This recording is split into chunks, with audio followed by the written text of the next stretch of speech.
Kalau mau dikatakan seperti itu ya itu namanya penilaian. Tapi kalau dari kami sendiri sebenarnya ini mau juga menunjukkan kalau dalam persepak bolaan pertahanan yang terbaik adalah memang menyerang.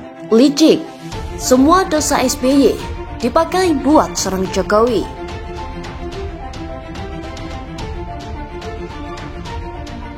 Karena kan ada orang kan hari-hari ini ada yang suka bicara masalah utang. Itu kan semuanya issuance dari Perpres 72 sudah diomongkan, sudah disampaikan ke publik. Jumlah defisitnya juga sudah disampaikan sekian. Sumber pembinaannya juga kita sudah sampaikan. Repot banget pastinya. Utang jadi nggak menarik kalau pas bayarnya. Tapi waktu minjamnya, rasanya manis banget. Itu yang ada di pikiran banyak orang awam tentang hutang. Sehingga kalau ada yang bicara hutang, langsung deh nadanya seperti ketakutan. Gimana nanti kalau nggak bisa bayar?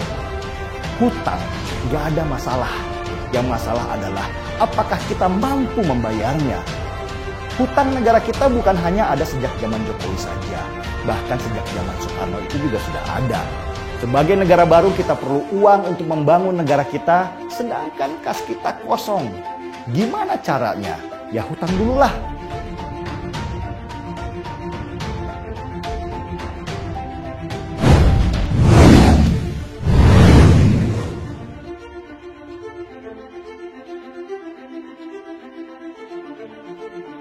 Prabowo beserta kubunya tega mengorbankan negara hanya demi meraih kenaikan perolehan suara saja. Paham bahwa isu SARA serta Jokowi PKI tak lagi mempan untuk digunakan menyerang Jokowi. Prabowo beserta kubu pendukungnya berganti strategi menyerang Jokowi secara habis-habisan dengan isu utang negara.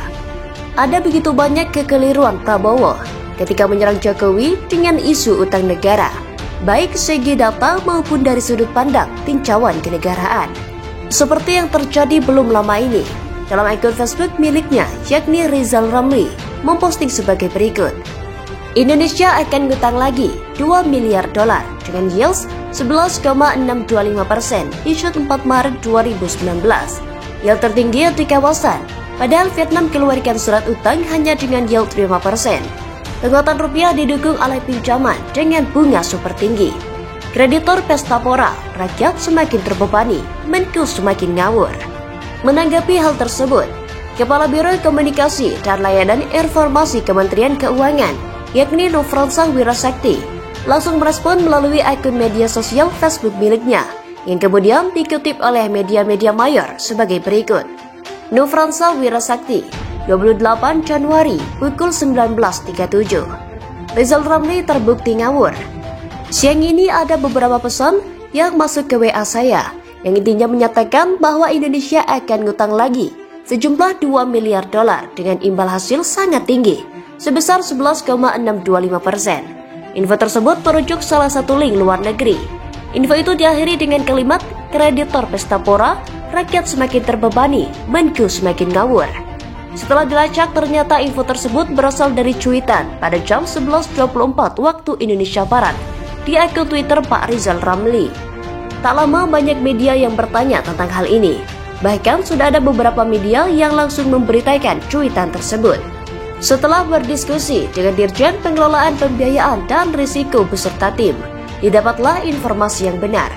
Utang pemerintah yang dimaksud adalah bonds atau surat utang dalam US dollar yang diterbitkan pada tahun 2009. Saat terjadi krisis keuangan sehingga imbal hasilnya 11,625%. Surat utang tersebut akan berakhir dan jatuh tempo pada bulan Maret 2019. Jadi sesungguhnya tidak ada penerbitan utang baru yang dikatakan PRR. Kesalahan besar lainnya adalah ketika disebutkan akan diberikan imbal hasil 11,625%. Saat ini imbal hasil atau yield di pasar sekunder untuk bonds pemerintah dalam US dollar untuk tenor 10 tahun adalah sebesar 4,24%. Jadi semua yang dinyatakan oleh PRR adalah kesalahan dia dalam membaca data. Segera saja kami cuitkan ngawurnya pemahaman tersebut pada jam 14.05 waktu Indonesia Barat. Pada pukul 14.31, keluar cuitan dari PRR. Mohon maaf terjadi kesalahan. Yield 11,625% adalah surat utang lama RI, bukan rencana surat utang baru. Akhirnya Pak RR mengakui bahwa pernyataannya menyesatkan.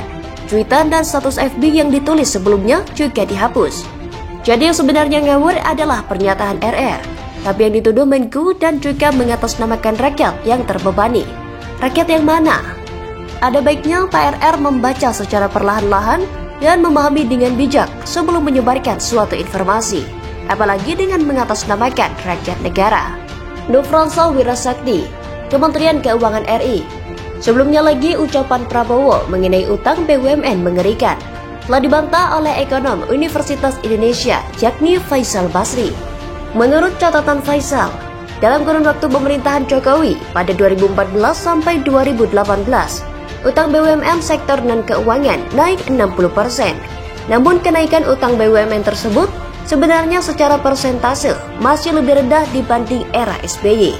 Pada tahun 2010 sampai dengan 2014, utang BUMN non-keuangan naik 188% atau hampir 3 kali lipat dari 175 triliun rupiah menjadi 504 triliun rupiah.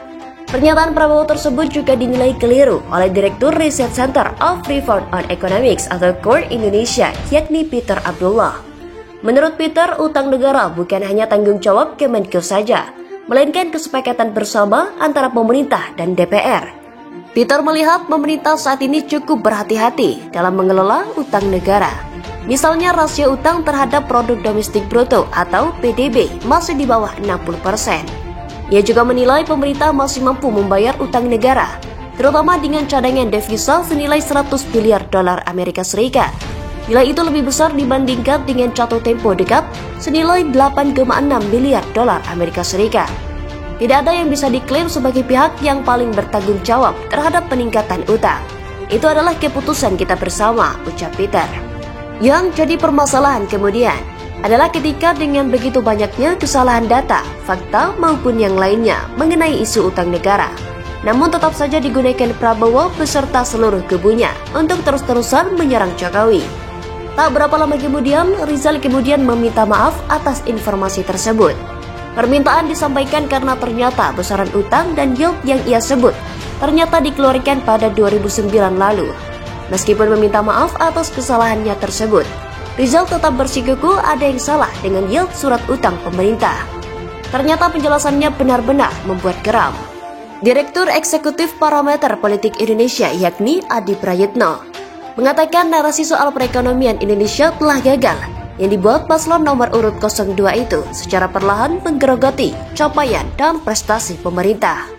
Hal itu terlihat dari elektabilitas Jokowi yang mencapai 54%, jauh tertinggal dari tingkat kepuasan kinerja yang berada di angka 70%. Serangan-serangan ini cukup efektif. Mereka yang puas belum tentu memilih Jokowi kembali, minimal yang selama ini yakin kepada Jokowi jadi abu-abu, ucap Adi pada Senin 28 Januari 2019. Menurut Adi, isu ekonomi dalam dunia politik bergantung pada konsolidasi opini masyarakat.